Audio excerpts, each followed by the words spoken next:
What's up everybody, my name is Astonishing Pix and welcome to another review, and today we are reviewing the Spider-Man 2 Marvel Legends Doc Ock from Spider-Man No Way Home, I believe.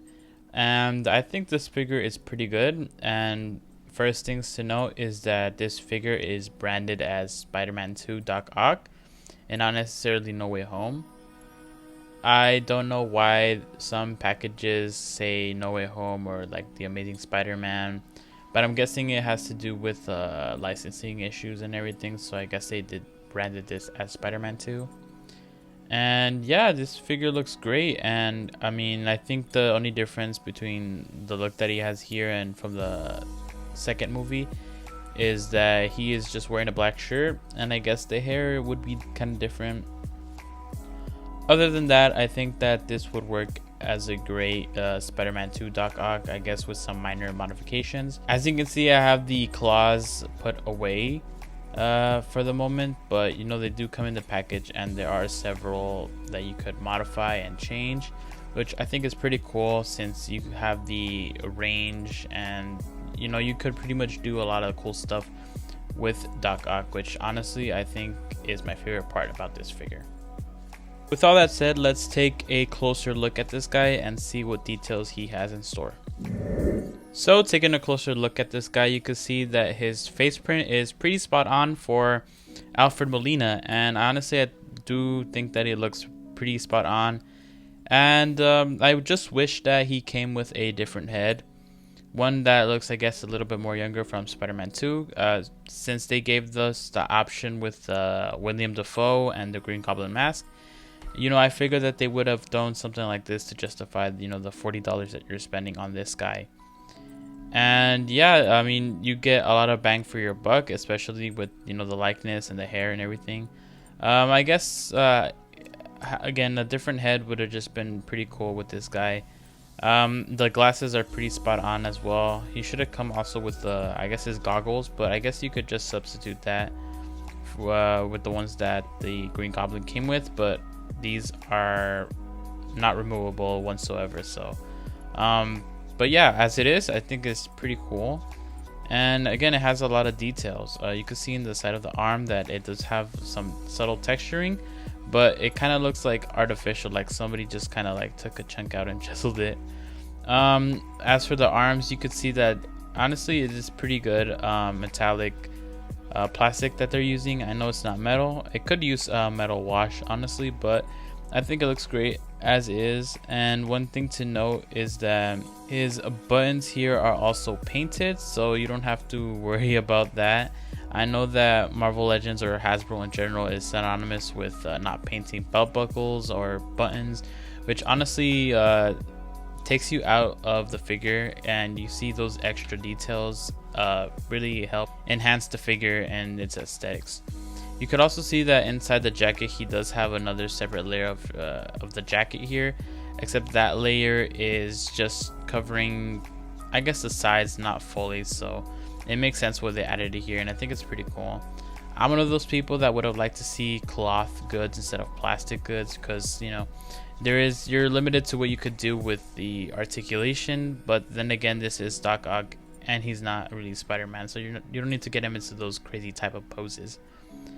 And yeah, he does also have those I guess that metal brace that he has in his abdomen, which is pretty cool. It is kind of a separate piece that's glued in. So the figure looks great and everything, but does he have the articulation that we all want? And the short answer is yes, he does.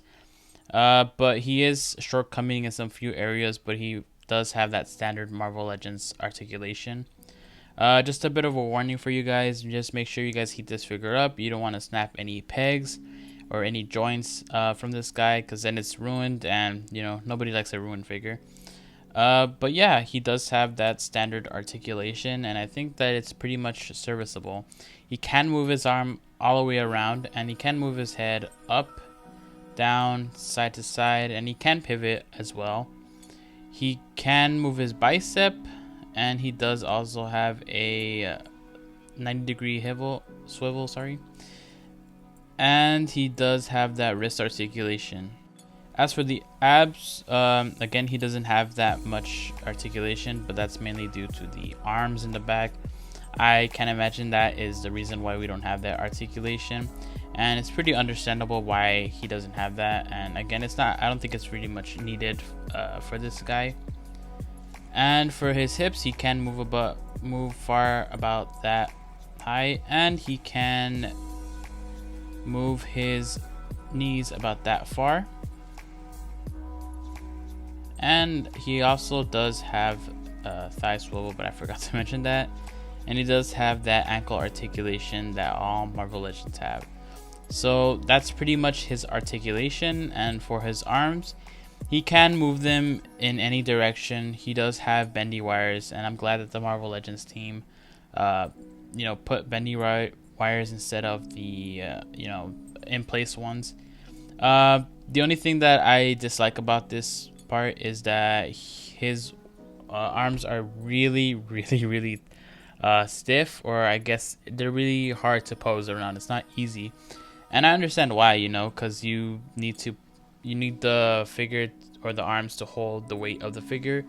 So when you get them positioned just right, you can really move them however you want and get them to stay in that position. So it is good, but it also does kind of backfire a little bit.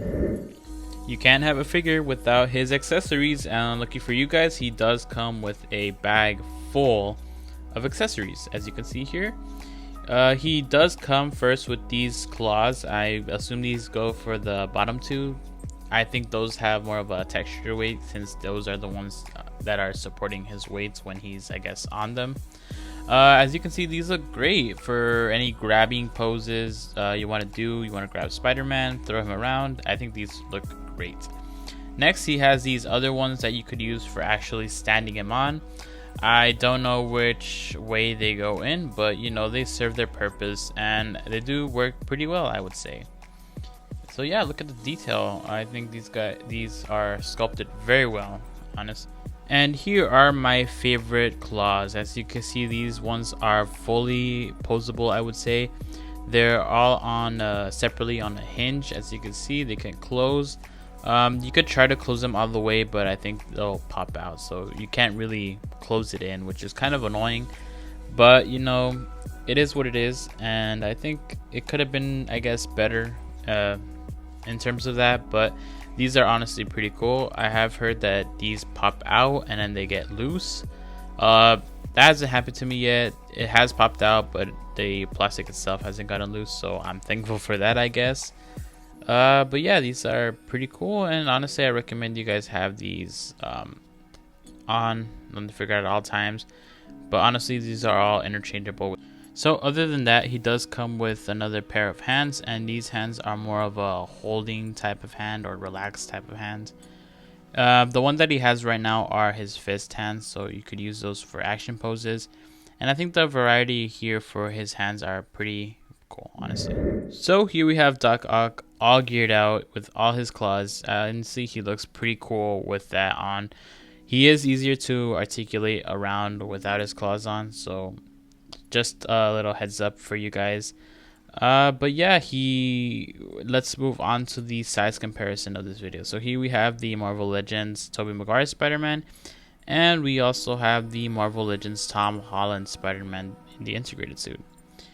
And also next we have, here's the final swingsuit and Miguel O'Hara, and here we have the Marvel Legends Green Goblin, and we also have the SH Figure Arts No Way Home Tobey Maguire Spider-Man and the Marvel Legends Andrew Garfield Spider-Man. I should really stop doing unscripted stuff like this. Anyways, here are these two guys. They look awesome together, and yeah, I think in my opinion these two pair well with each other, and he can work well with obviously the Marvel Legends one, but honestly I think this is a way better pairing.